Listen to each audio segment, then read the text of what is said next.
come up to the microphone.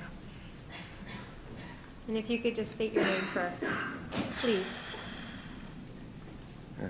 Charles Gruska, 6 Teaberry Ave in Harwich.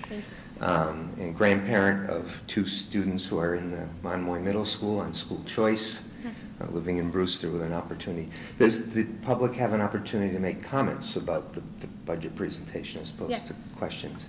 I would just say, and my comments are based on having been a career public educator for 34 years in the Wachusett Regional School District, which is the first and largest, still largest district, regional school district, and a resident of Worcester, and having been involved in budgets for a long, long time. And 24 of those years were spent as a school principal, and the budget is critical to the work on the lines.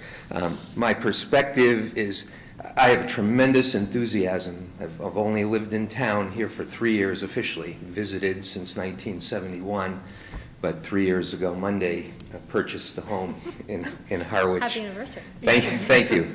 My wife's parents lived in West Harwich since 1971, so I have a lot of background. We love the community. The children, 2 of the grandchildren moved up from Texas a year and a half ago, started in Monomoy because they were living with us, bought a home in Brewster, had the option to go to Nauset, but have chosen Monomoy. And I've had an opportunity to learn a lot about the schools. I've served as a community volunteer for the high school NEAS 10-year accreditation. That's put me in the building for quite a few hours. I've had an opportunity to meet with the administrators. I find the total administration tremendously receptive and welcoming. And I just and some of the programs that are being established and adjusted are phenomenal. I'm not used to seeing a budget, from my experience, that meets class size needs like this proposed budget does. I'm used to fighting at public hearings on budget, fighting at town meetings for budgets that get school systems out of the range of 27 and above students in elementary classrooms in the community that I moved here from. In the community that, in the district I worked in, 25 was considered a reasonable class size, and when I hit the 26th student in my classroom, I was at the superintendent's office saying, we've got to do something about it. And if that didn't work, usually parents were at the superintendent's office and at the school committee, and then something would happen. So seeing what this budget enables the school system to do and has been enabling to do, from my perspective, based on seeing what other school systems are dealing with, this is an excellent, tight but excellent budget. There are some things that are called for improvements in this budget that I would urge the committee to strongly stand behind. The technology needs, the robotics needs that were mentioned as a growth area. My 2 grandchildren have experienced the program at the middle school. You had a wonderful presentation that I was at a couple of months ago by the teachers. I know from being here at the high school and the NEAS work, interacting with the teachers here in the technology department, they need that material to continue the effort. The presentation that I saw on social emotional learning, we are on the cutting edge at Monomoy in that area, and I am tremendously proud and enthused as a taxpayer and as a grandparent to see the efforts that Ms. McGuire and the entire staff are putting together there, and I think that the needs are critical to support in the growth that's needed there.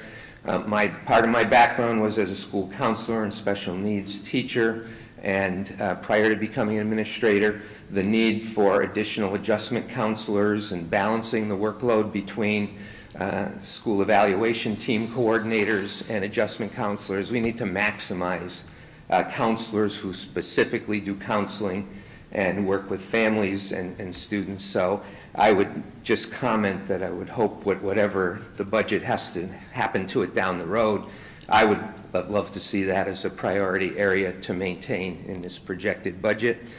The social emotional learning, one of the exciting things, Ms. McGuire has been very good. I expressed questions about more information about the program. She's invited me to work on the steering committee, but one of the things I see is some programs specifically for parents. One of the big things that school systems everywhere are missing out on is the fact that the home and family environment, from my research and my work, tells me that's the most significant factor when it comes to academic achievement, school performance, social adjustment.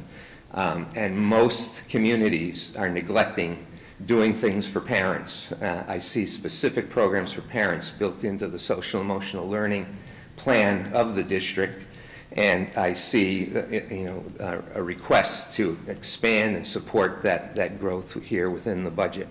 So I just want to, and the other thing I want to share with you is that I have found in my experience here at the high school that I've been tremendously pleased or surprised actually by how welcoming everyone in the school community has been to me from the minute I first walked in the door for the first meeting, not knowing this building, not knowing what I was heading into, the office staff and the way I was greeted and treated, Principal Burkhead and his welcoming me when I came in the room. I thought I was how am I going to break in to talk to anybody that I've never met here in this huge faculty?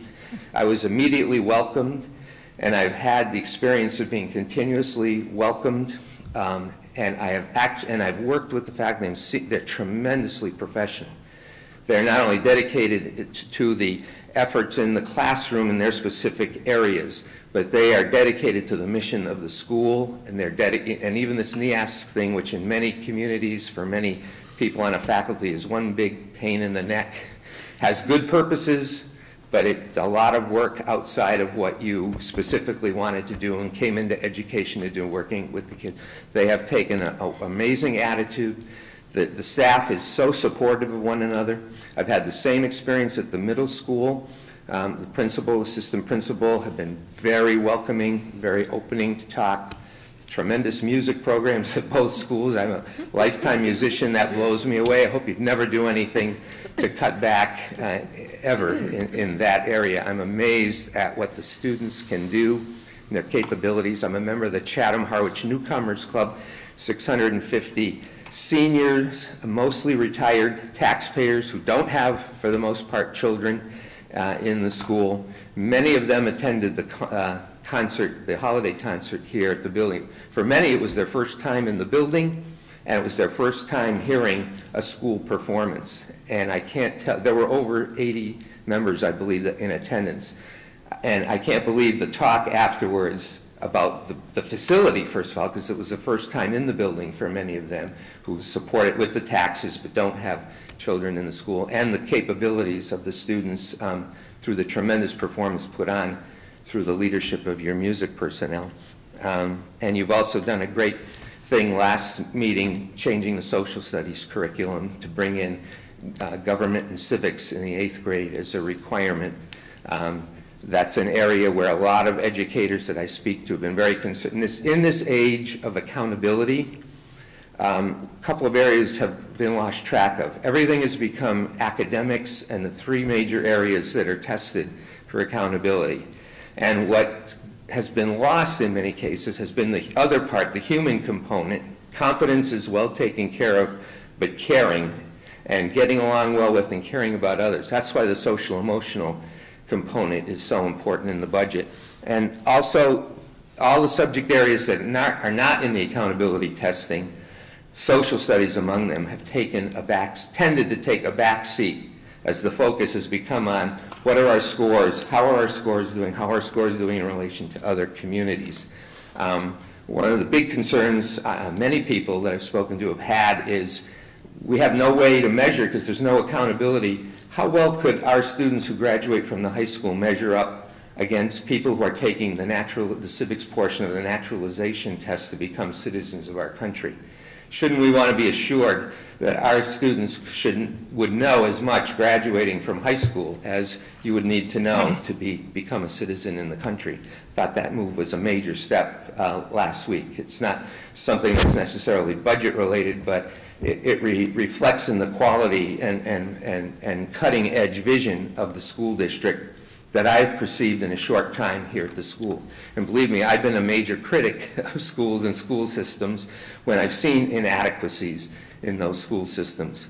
I've not found anything, as a taxpayer, as a former educator, as a grandparent of 2 children in the system, and I'm thrilled. My grandson will be in the 8th grade next year, so he'll be in that first group to have the civics program and the government program, which is beautifully laid out.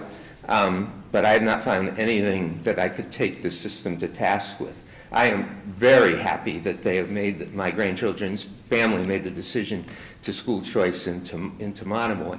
And I am very thrilled when I see a budget that supports the growth, the continuation of the programs and of the class sizes, which you would find to be the envy of many school systems. I feel my tax dollars are being well spent. So I just wanted to share that for what it's worth. Thank you. Thank you.